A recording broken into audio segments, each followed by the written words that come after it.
Micah, introduction by Jonathan Domingo. Micah, the book of Micah brings together two powerful currents of the prophetic message: judgment and hope, woven with clarity, conviction, and compassion. If Jonah reveals God's mercy toward outsiders, Micah confronts the corruption within God's own people and calls them back to what truly matters. It is a book that exposes injustice at every level of society while pointing forward to a future shaped by God's righteousness and peace. Micah prophesies during a time similar to Isaiah, addressing both the northern kingdom of Israel and the southern kingdom of Judah. Outwardly, there is activity, leadership, and structure. But inwardly, something has gone deeply wrong. The foundations of justice have eroded. Those in power use their position for personal gain. The vulnerable are exploited. Religion continues, but it has become hollow. Into this environment, God raises up Micah. Micah's message begins with a vivid picture of God coming down in judgment.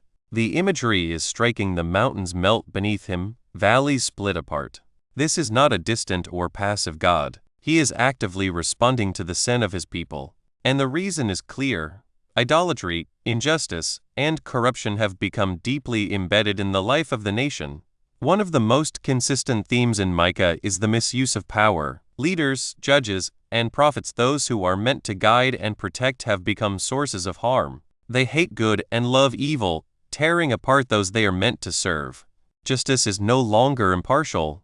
It is bought and sold. Decisions are made based on bribes, influence, and personal advantage. This distortion of justice is not a minor issue. For Micah, it strikes at the heart of what it means to belong to God. A society that claims to follow him cannot ignore the treatment of the vulnerable.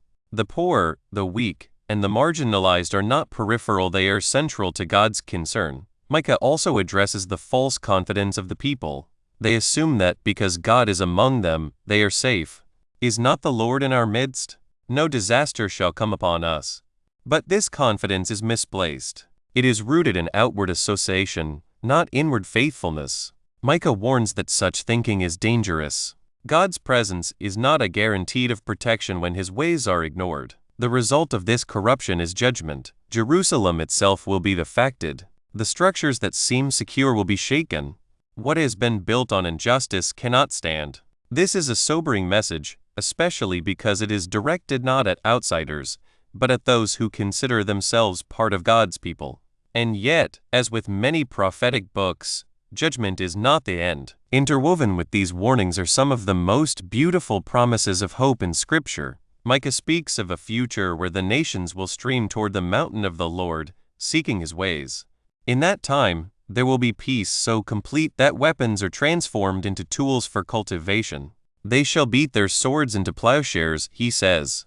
This vision is not just about the absence of conflict, but the presence of harmony, where life flourishes under God's rule. At the center of this hope is a coming ruler. Micah points to Bethlehem as the place from which this ruler will come, a seemingly small and insignificant town, yet chosen by God for something extraordinary. This ruler will shepherd his people, bringing security, peace, and stability. It is a promise that looks beyond the immediate circumstances to a future shaped by God's purpose. But perhaps the most well-known and defining statement in the book comes in Micah 6:8. What does the Lord require of you? This question cuts through complexity, through ritual, through assumptions, and the answer is simple, yet profound: to do justice, to love mercy, and to walk humbly with your God. This verse captures the heart of Micah's message. Faith is not merely about offerings or outward expressions. It is about a life aligned with God's character. Justice, actively pursuing what is right. Mercy, not just showing kindness, but loving it, valuing it deeply.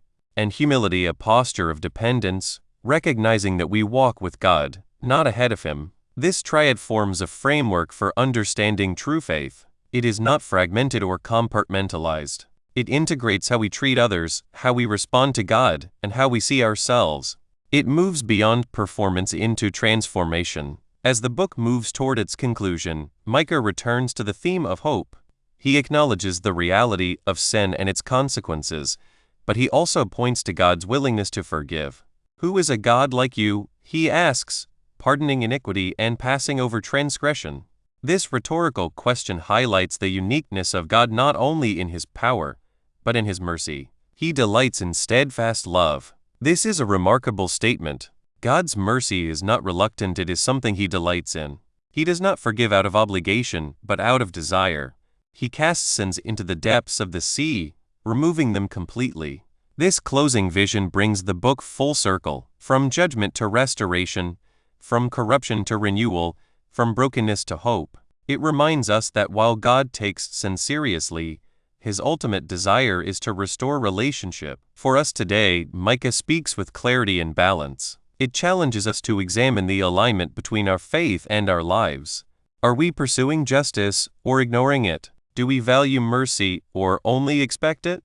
Are we walking humbly or relying on our own understanding? It also reminds us that true spirituality is not complicated. It is not found in elaborate systems or outward displays, but in a life that reflects God's character, just, merciful, and humble. And it points us toward hope, a hope rooted not in human systems, but in God's promise. A hope that looks forward to a time when his rule is fully established, when peace replaces conflict, and when his people live in the fullness of his presence. The book of Micah calls us back to what matters most. Not just to believe, but to live differently. Not just to speak of God, but to reflect him. And in that calling, it offers both a challenge and an invitation to return, to realign, and to walk with God in a way that transforms not only our lives, but the world around us. Micah, the word of the Lord that came to Micah the Morasthite in the days of Jotham, Ahaz, and Hezekiah, kings of Judah, which he saw concerning Samaria and Jerusalem. Hear,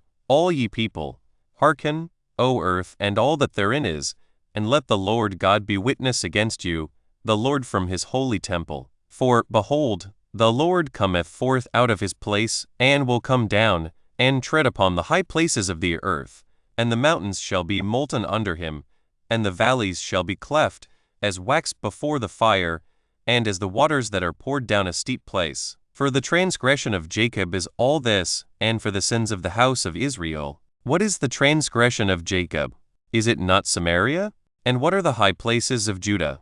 Are they not Jerusalem? Therefore I will make Samaria as an heap of the field, and as plantings of a vineyard. And I will pour down the stones thereof into the valley, and I will discover the foundations thereof. And all the graven images thereof shall be beaten to pieces, and all the hires thereof shall be burned with the fire. And all the idols thereof will I lay desolate, for she gathered it of the hire of an harlot, and they shall return to the hire of an harlot. Therefore I will wail and howl, I will go stripped and naked. I will make a wailing like the dragons, and mourning as the owls. For her wound is incurable, for it is come unto Judah, he is come unto the gate of my people, even to Jerusalem. Declare ye it not at Gath, weep ye not at all. In the house of Ephraim roll thyself in the dust. Pass ye away, thou inhabitant of Saphir, having thy shame naked. The inhabitant of Zonan came not forth in the morning of Bethazel. He shall receive of you his standing. For the inhabitant of Maroth waited carefully for good. But evil came down from the Lord unto the gate of Jerusalem. O thou inhabitant of Lachish, bind the chariot to the swift beast. She is the beginning of the sin to the daughter of Zion. For the transgressions of Israel were found in thee. Therefore shalt thou give presents to Morshethkath. The houses of Achzib shall be a lie to the kings of Israel. Yet will I bring an heir unto thee, O inhabitant of Mersha. He shall come unto Adullam the glory of Israel. Make thee bald, and poll thee for thy delicate children. Enlarge thy baldness as the eagle, for they are gone into captivity from thee. Woe to them that devise iniquity, and work evil upon their beds. When the morning is light, they practice it, because it is in the power of their hand. And they covet fields, and take them by violence, and houses, and take them away. So they oppress a man and his house, even a man and his heritage. Therefore thus saith the Lord, Behold, against this family do I devise an evil, from which ye shall not remove your necks, neither shall ye go haughtily, for this time is evil. In that day shall one take up a parable against you, and lament with a doleful lamentation, and say, We be utterly spoiled, he hath changed the portion of my people. How hath he removed it from me?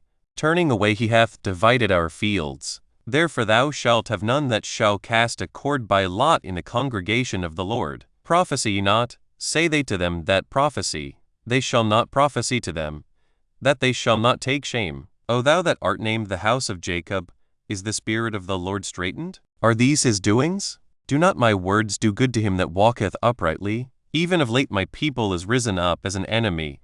Ye pull off the robe with the garment from them that pass by securely, as men averse from war. The women of my people have ye cast out from their pleasant houses, from their children have ye taken away my glory forever. Arise ye, and depart, for this is not your rest. Because it is polluted, it shall destroy you, even with a sore destruction. If a man walking in the Spirit and falsehood do lie, saying, I will prophesy unto thee of wine and of strong drink, he shall even be the prophet of this people. I will surely assemble, O Jacob, all of thee, I will surely gather the remnant of Israel. I will put them together as the sheep of Bozrah, as the flock in the midst of their fold. They shall make great noise by reason of the multitude of men. The breaker is come up before them. They have broken up, and have passed through the gate, and are gone out by it. And their king shall pass before them, and the Lord on the head of them. And I said, Hear, I pray you, O heads of Jacob, and ye princes of the house of Israel. Is it not for you to know judgment? Who hate the good and love the evil? Who pluck off their skin from off them, and their flesh from off their bones? Who also eat the flesh of my people, and flay their skin from off them, and they break their bones, and chop them in pieces, as for the pot and his flesh within the cauldron. Then shall they cry unto the Lord, but he will not hear them. He will even hide his face from them at that time, as they have behaved themselves ill in their doings. Thus saith the Lord concerning the prophets that make my people err, that bite with their teeth, and cry, Peace, and he that pieth not into their mouths, they even prepare war against him. Therefore night shall be unto you, that ye shall not have a vision, and it shall be dark unto you, that ye shall not divine, and the sun shall go down over the prophets, and the day shall be dark over them. Then shall the seers be ashamed, and the diviners confounded. Yea, they shall all cover their lips, for there is no answer of God. But truly I am full of power by the Spirit of the Lord, and of judgment, and of might, to declare unto Jacob his transgression, and to Israel his sin. Hear this, I pray you, ye heads of the house of Jacob, and princes of the house of Israel, that abhor judgment, and pervert all equity. They build up Zion with blood, and Jerusalem with iniquity. The heads thereof judge for reward, and the priests thereof teach for hire, and the prophets thereof divine for money. Yet will they lean upon the Lord, and say, Is not the Lord among us? None evil can come upon us. Therefore shall Zion for your sake be plowed as a field, and Jerusalem shall become heaps, and the mountain of the house as the high places of the forest. But in the last days it shall come to pass, that the mountain of the house of the Lord shall be established in the top of the mountains, and it shall be exalted above the hills, and people shall flow unto it. And many nations shall come, and say, Come, and let us go up to the mountain of the Lord, and to the house of the God of Jacob. And he will teach us of his ways, and we will walk in his paths.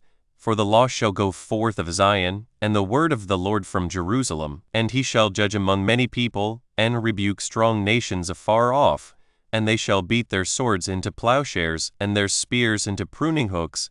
Nation shall not lift up a sword against nation, neither shall they learn war any more. But they shall sit every man under his vine and under his fig tree, and none shall make them afraid. For the mouth of the Lord of hosts hath spoken it. For all people will walk every one in the name of his God, and we will walk in the name of the Lord our God forever and ever. In that day, saith the Lord, will I assemble her that halteth, and I will gather her that is driven out, and her that I have afflicted. And I will make her that halted a remnant, and her that was cast far off a strong nation. And the Lord shall reign over them in Mount Zion from henceforth, even forever. And thou, O tower of the flock, the stronghold of the daughter of Zion, unto thee shall it come, even the first dominion. The kingdom shall come to the daughter of Jerusalem. Now why dost thou cry out aloud? Is there no king in thee? Is thy counselor perished? For pangs have taken thee as a woman in travail. Be in pain, and labor to bring forth, O daughter of Zion, like a woman in travail. For now shalt thou go forth out of the city, and thou shalt dwell in the field, and thou shalt go even to Babylon. There shalt thou be delivered, there the Lord shall redeem thee from the hand of thine enemies. Now also many nations are gathered against thee, that say, Let her be defiled, and let our eye look upon Zion. But they know not the thoughts of the Lord, neither understand they his counsel. for he shall gather them as the sheaves into the floor. Arise and thresh, O daughter of Zion, for I will make thine horn iron, and I will make thy hoofs brass, and thou shalt beat in pieces many people.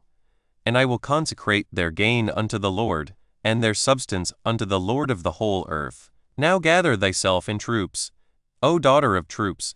He hath laid siege against us. They shall smite the judge of Israel with a rod upon the cheek. But thou, Bethlehem Ephratah, though thou be little among the thousands of Judah, yet out of thee shall he come forth unto me that is to be ruler in Israel, whose goings forth have been from of old, from everlasting. Therefore will he give them up, until the time that she which travaileth hath brought forth. Then the remnant of his brethren shall return unto the children of Israel, and he shall stand and feed in the strength of the Lord, in the majesty of the name of the Lord his God, and they shall abide. For now shall he be great unto the ends of the earth. And this man shall be the peace, when the Assyrian shall come into our land, and when he shall tread in our palaces. Then shall we raise against him 7 shepherds, and 8 principal men, and they shall waste the land of Assyria with the sword, and the land of Nimrod in the entrances thereof.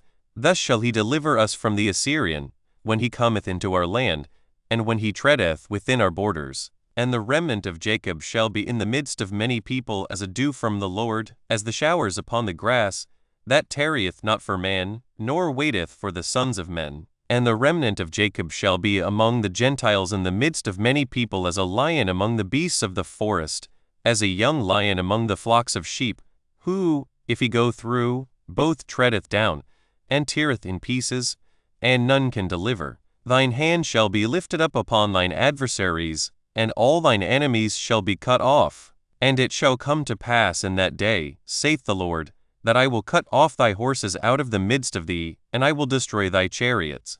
And I will cut off the cities of thy land, and throw down all thy strongholds. And I will cut off witchcrafts out of thine hand, and thou shalt have no more soothsayers. Thy graven images also will I cut off, and thy standing images out of the midst of thee. And thou shalt no more worship the work of thine hands, and I will pluck up thy groves out of the midst of thee. So will I destroy thy cities, and I will execute vengeance and anger and fury upon the heathen, such as they have not heard. Hear ye now what the Lord saith. Arise, contend thou before the mountains, and let the hills hear thy voice. Hear ye, O mountains, the Lord's controversy, and ye strong foundations of the earth. For the Lord hath a controversy with his people, and he will plead with Israel. O my people, what have I done unto thee? And wherein have I wearied thee? Testify against me. For I brought thee up out of the land of Egypt, and redeemed thee out of the house of servants.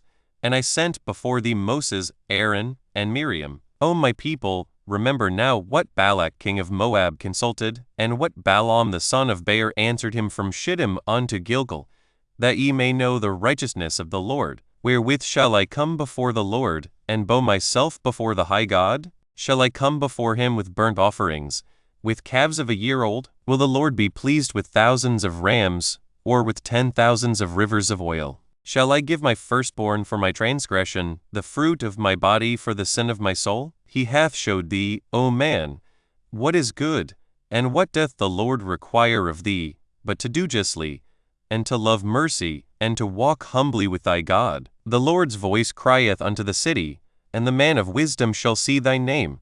Hear ye the rod, and who hath appointed it? Are there yet the treasures of wickedness in the house of the wicked, and the scant measure that is abominable?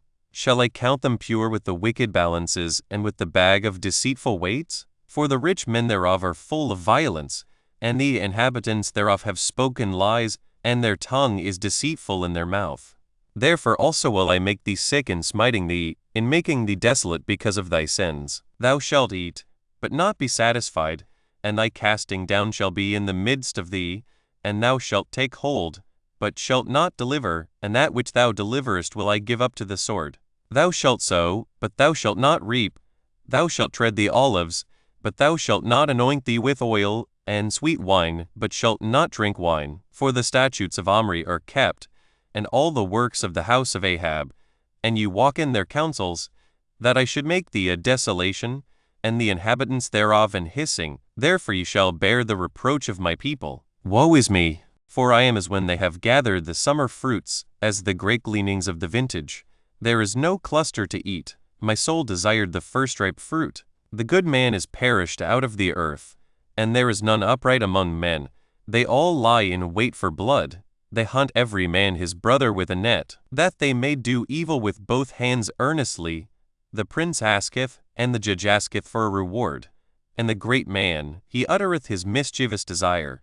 So they wrap it up. The best of them is as a briar. The most upright is sharper than a thorn hedge. The day of thy watchmen and thy visitation cometh. Now shall be their perplexity. Trust ye not in a friend, put ye not confidence in a guide.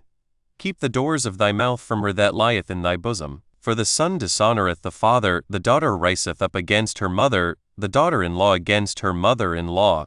A man's enemies are the men of his own house. Therefore I will look unto the Lord. I will wait for the God of my salvation. My God will hear me. Rejoice not against me, O mine enemy. When I fall, I shall arise. When I sit in darkness, the Lord shall be a light unto me. I will bear the indignation of the Lord, because I have sinned against him, until he plead my cause, and execute judgment for me. He will bring me forth to the light, and I shall behold his righteousness. Then she that is my enemy shall see it, and shame shall cover her which said unto me, Where is the Lord thy God? Mine eyes shall behold her. Now shall she be trodden down as the mire of the streets. In the day that thy walls are to be built, in that day shall the decree be far removed. In that day also he shall come even to thee from Assyria, and from the fortified cities, and from the fortress even to the river, and from sea to sea, and from mountain to mountain. Notwithstanding the land shall be desolate because of them that dwell therein, for the fruit of their doings. Feed thy people with thy rod, the flock of thine heritage, which dwell solitarily in the wood, in the midst of Carmel. Let them feed in Bashan and Gilead, as in the days of old. According to the days of thy coming out of the land of Egypt will I show unto him marvelous things.